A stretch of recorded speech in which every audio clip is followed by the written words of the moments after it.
Superbly situated in southern England's rural heartland, few destinations can match the amazing diversity of Salisbury and Stonehenge.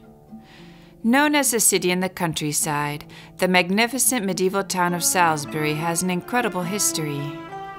Originally built on an Iron Age hill fort at Old Sarum, it was moved in its entirety nearly 2 miles in the 1200s.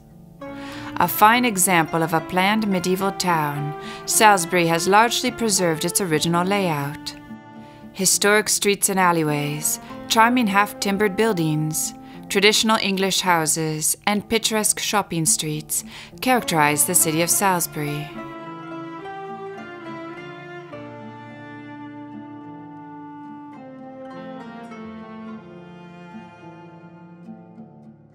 In medieval society, town life was distinct from country life.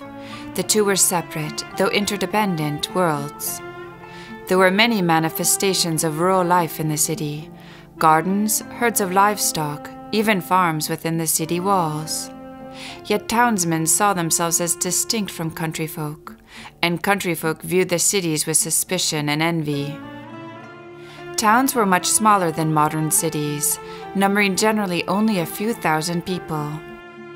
Even the big cities could be measured in the tens of thousands, while a mere handful reached 100,000 or 200,000 inhabitants. The citizenry was composed of skilled tradesmen and merchants, the economic lifeblood of the city. Citizenship was generally inherited, but it could also be granted to individuals or to families, usually as recognition for some extraordinary service to the city. By the later Middle Ages, guild membership and citizenship went hand in hand. In Florence, for example, membership in a guild was a requirement of citizenship.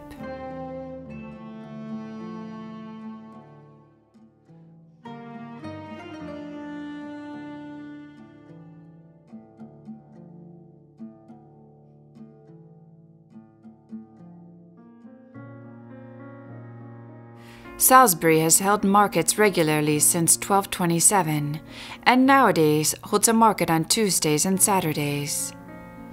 In the 15th century, the marketplace was dotted with stone crosses, marking the centers for certain trades and goods. Today, only the poultry cross remains, although the addition of flying buttresses was made in 1852.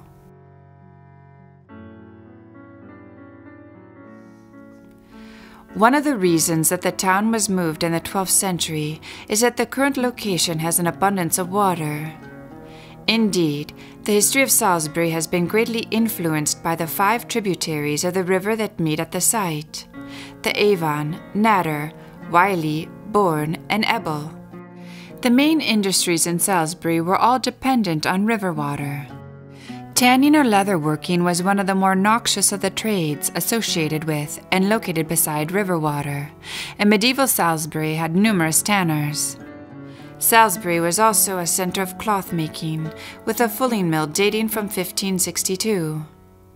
The large concentration of dyers in the region could also be found in medieval Salisbury, where a city guild existed. There is some evidence that the city's dyers were concentrated in Castle Street, where their premises would have backed onto the Avon mill stream.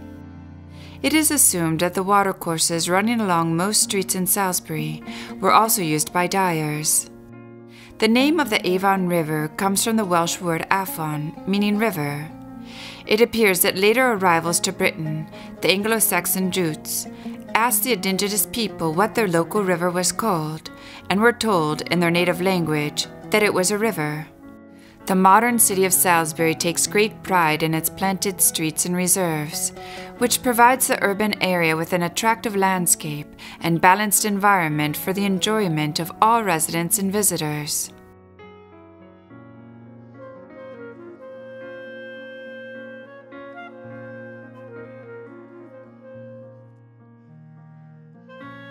The city wall surrounding the close was built in the 14th century. There are 5 gates in the wall, 4 of which, known as the High Street Gate, St. Anne's Gate, the Queen's Gate, and St. Nicholas's Gate, are original.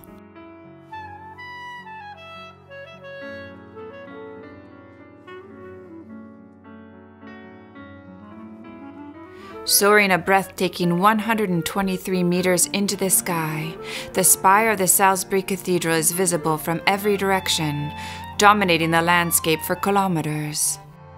The spire was a daring addition, forcing the structure below to carry a dangerous amount of weight, 6,500 tons with the tower.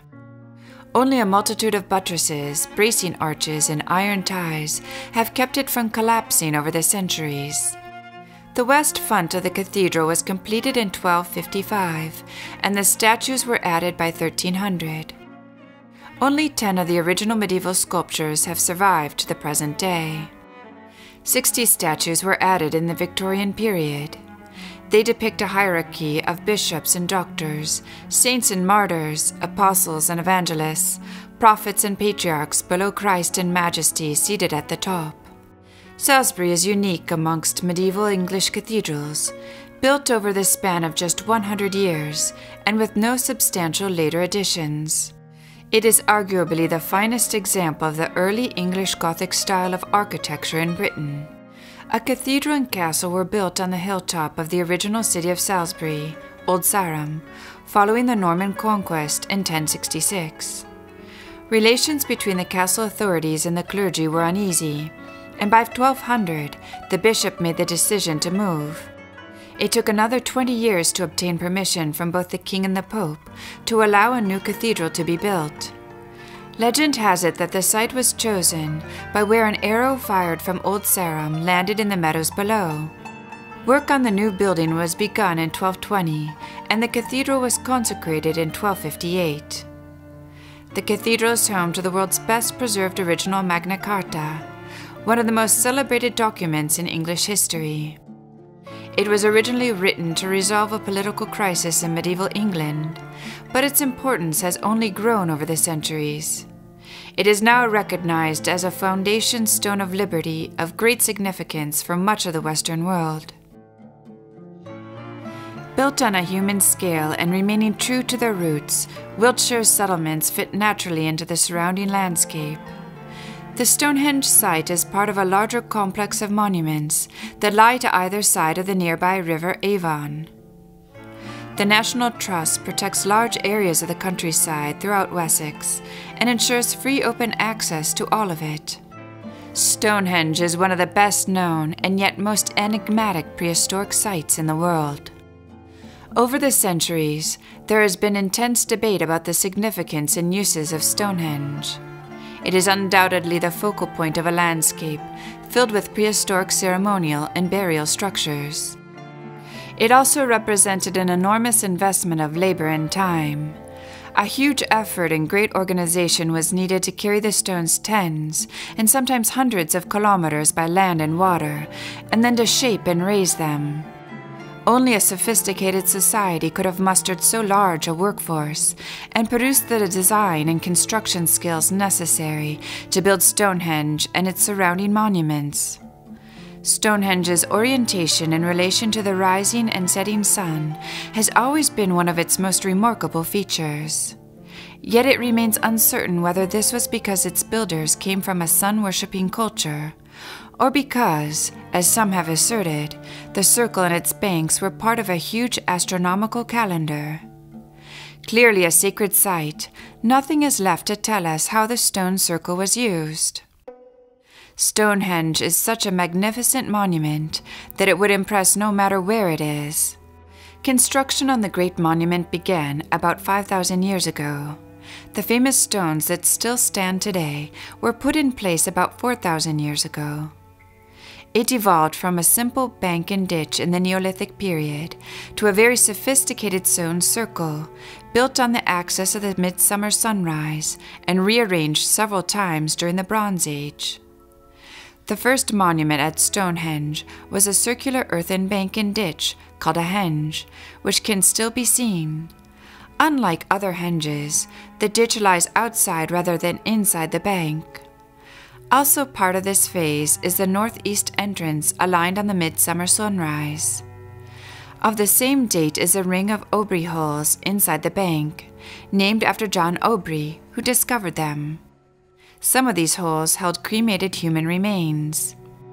during the second period of construction, from approximately 2900 to 2400 BC, wooden structures were added to the earthwork enclosure. Excavations have revealed a complicated pattern of post holes in the center of the henge, as well as at the northeastern entrance and southern entrances. Nothing remains of the wooden posts, and it is impossible to tell what they looked like or the function they served. Whether they were tribal markers like totem poles or supports for roofed buildings is unclear. The third and final phase of Stonehenge, between about 2600 to 1600 BC, embraces a period of 1,000 years and is marked by a change from building in wood to building in stone. It can be divided into 3 stages. First, a crescent of blue stones from Wales, then the Sarsen stone circle, and finally, the rearrangement of the stones into their present form. The Sarsen stone circle, with its huge square-shaped stones, sophisticated joints, and perfect geometry, is unique within prehistoric Europe. In about 2600 BC, 80 blue stones were transported from the Preseli Mountains in South Wales, some 385 kilometers away, and erected inside the earthen bank of the henge in a double crescent setting. Moving this quantity of stone over such a long distance would have been a considerable undertaking. It is still unclear why these particular stones were deemed to be so special. In the early Bronze Age, Sarsens from the Marble Downs were erected and replaced the blue stones. A continuous ring of uprights with lintels formed the outer circle, while 5 trilithons formed a horseshoe within. Each stone weighed more than 25 tons and had to be transported over 30 kilometers. Some of the stones have carvings resembling daggers and axes. It is also during this period that the avenue was built. What cannot be denied is the ingenuity of the builders of Stonehenge. With only very basic tools, such as antler picks and bone shovels, at their disposal, they dug the enclosing ditch and erected the bank, later using similar tools to dig the holes for the stones. Other stone tools were used to shape the mortises and tenons that linked uprights to lintels. Some of these tools can be seen, together with other artifacts including personal material from graves, on display in the museums at Salisbury and Devizes. The World Heritage Site also provides an outstanding illustration of the evolution of monument construction and of the continual use and shaping of the landscape over more than 2,000 years, from the early Neolithic to the Bronze Age. The complexes of monuments at Stonehenge and Avebury provide an exceptional insight into the funerary and ceremonial practices in Britain in the Neolithic and Bronze Age. The stones are aligned almost perfectly with the sunrise on the summer solstice, and it has been concluded that Stonehenge was built as a spectacular place of worship. The 18th century British antiquarian William Stukeley had noticed that the horseshoe of great trilithons and the horseshoe of 19 blue stones at Stonehenge opened up in the direction of the midsummer sunrise. It was quickly surmised that the monument must have been deliberately oriented and planned, so that on midsummer's morning the sun rose directly over the heel stone, and the first rays shone into the center of the monument, between the open arms of the horseshoe arrangement. This discovery has had tremendous impact on how Stonehenge has been interpreted. For Stukeley in the 18th century, and Sir Norman Lockyer in the first years of the 20th century, this alignment implied a ritualistic connection with sun worship, and it was generally concluded that Stonehenge was constructed as a temple to the sun. More recently, though, the astronomer Gerald Hawkins has argued that Stonehenge is not merely aligned with solar and lunar astronomical events, but can be used to predict other events, such as eclipses. In other words, Stonehenge was more than a temple, it was an astronomical calculator. It was argued that the summer solstice alignment cannot be accidental. The sun rises in different directions in different geographical latitudes. For the alignment to be correct, it must have been calculated precisely for Stonehenge's latitude. The alignment, therefore, must have been fundamental to the design and placement of Stonehenge. Myths, legends, and incredible explanations of its construction are linked to this mysterious site. One of the earliest explanations was that of mid-12th century pseudo-historian Geoffrey of Monmouth. According to Geoffrey, the monument's bluestones originated in Africa, where ancient giants scooped them up because of their healing properties and transported them to mythical Mount Caleres in Ireland, where they formed the giant circle. But when Aurelius Ambrosius, king of the Britons, wanted to create a memorial to slain warriors, the magician Merlin suggested to him that the stones would make excellent building material. The king sent an army to defeat the Irish in battle, but they were unable to move the stones until Merlin used his sorcery to dismantle the structure and transport it across the sea, proving in the process that the supernatural was more potent than brute force. In 1620, the eccentric English architect Inigo Jones was commissioned by King James I to document the structure of Stonehenge and investigate its origin.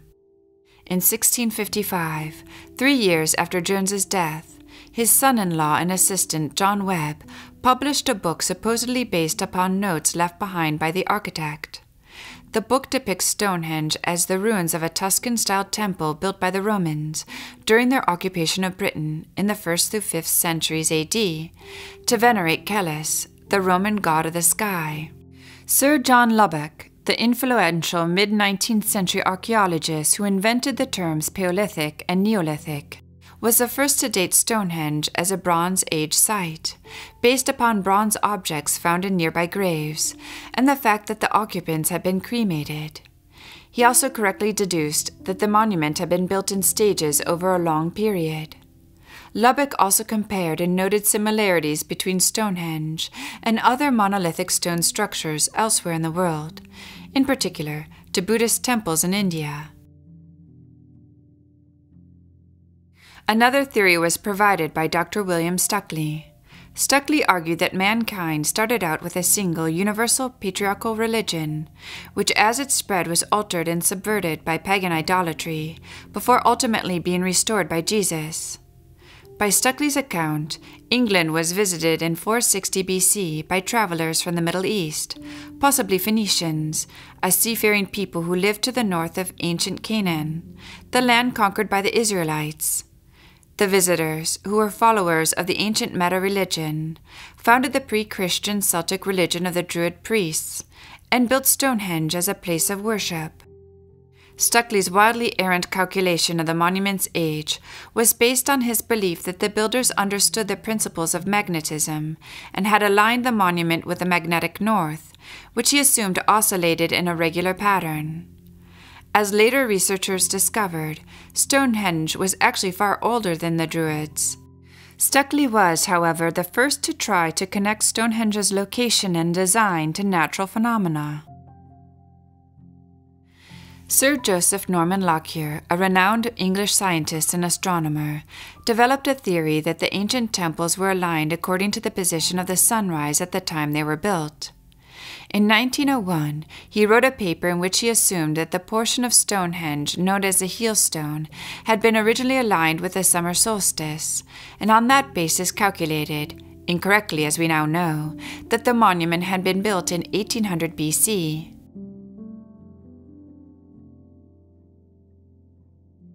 Stonehenge, which was built in several distinct phases from 3100 to 1100 BC, is one of the most impressive megalithic monuments in the world on account of the sheer size of the menhirs, some of which weigh 50 tons, and especially the perfection of the plan, which is based upon a series of concentric circles, and also because of its height.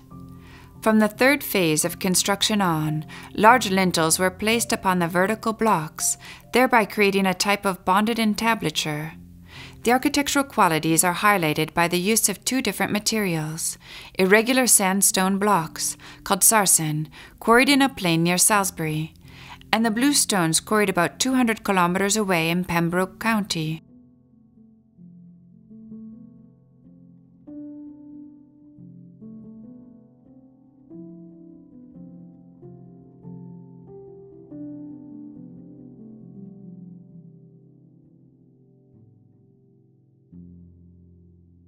The monument visitors see today still inspires awe and admiration. Stonehenge attracts some 800,000 visitors a year, and thousands of people gather there to watch the sunrise on the summer solstice. The surrounding landscape is also fascinating. The whole World Heritage Site covers more than 2,600 hectares and includes 415 protected archaeological sites. Not far from Avebury are a number of sites that have been inventoried and for the most part already excavated. They testify to the fact that during the Neolithic era, this zone was every bit as important as Stonehenge. Woodhenge is a late Neolithic and early Bronze Age monument, originally made up of a series of concentric circles of wooden poles within a circular bank and ditch. It is of similar size to Stonehenge and lies between Larkhill and Amesbury. It has conventionally been dated to about 2300 to 2000 BC, making it contemporary with the building of the stone circle of Stonehenge. West Kennet Longborough is one of the many prehistoric monuments that are part of the Avebury complex of Neolithic sites. It is one of the most impressive and well-preserved burial chambers in Britain, as well as one of the most visited. The mound itself, of which the burial chamber is only a small part, stretches for 100 meters in an east-west orientation. The earth used in its construction was taken from 2 trenches dug alongside the mound, although these have long since become filled with weathered material. The chamber, which extends 10 meters into the mound, consists of 5 separate chambers, 2 on either side of a narrow passage, which then opens up into a further chamber at the far end. Like many of these passage graves, the entrance was flanked by a semicircular forecourt, which framed the dark opening. Silbury Hill, near Avebury, is the largest prehistoric man-made mound in Europe. A large and grassy conical hill with a flat top, it was created about 2660 BC and stands 40 meters high, though its purpose remains unknown. Despite centuries of study and excavation, it remains one of the most enigmatic of British prehistoric sites. At Overton Hill, the ridgeway climbs gradually to the Barbary Castle Iron Age fort. Along this section are characteristic sites of small clumps of beech woodland, planted by the Victorians as landscape features and to give sheep some shelter. Some clumps are even planted on top of Bronze Age round barrows, a practice frowned upon today because of the damaged tree roots due to the ancient monuments. The countryside is a mixture of arable land, changing color with the season, and areas of sheep or cattle-grazed grassland. Traditionally known simply as the Sanctuary, this is a complex late Neolithic site, with the major phase of construction occurring in about 2500 BC. The sanctuary is comprised of a concentric arrangement of wooden and stone posts. The location of the post holes is marked by concrete marker stones, which, while missing much of the atmosphere of well-preserved stone circles, does help visitors to easily view the layout of the site. The site was originally built in an arrangement of 2 concentric circles of stone and 4 of timber posts. The outer circle was 40 meters across and contained 42 stones. Stonehenge and Avebury are among the most famous groups of megaliths in the world. The 2 sanctuaries consist of circles of menhirs, arranged in a pattern whose astronomical significance is still being explored. These holy places and the nearby Neolithic sites are an incomparable testimony to prehistoric times. Avebury, though not so well known as Stonehenge, is nevertheless Europe's largest circular megalithic ensemble. Its exterior circle, comprising some 100 menhirs, covers a perimeter of 1.3 kilometers. It also has 2 tangent circumferences within the large circle. In all, 180 standing stones were put into place before the beginning of the 3rd millennium BC, as demonstrated by abundant ceramic samples found on the sites. Many travelers prefer the more atmospheric Avebury, with its peaceful village setting.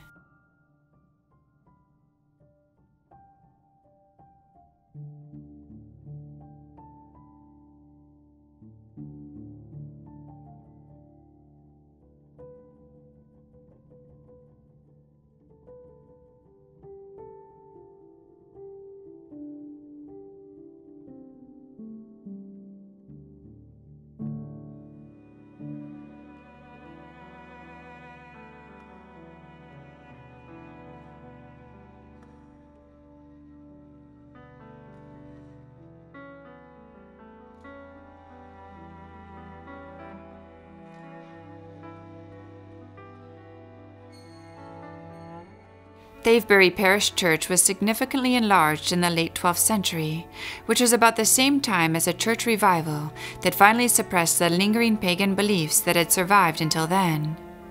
In the 13th century, the church's dedication was recorded as All Saints, but now bears a dedication to St. James.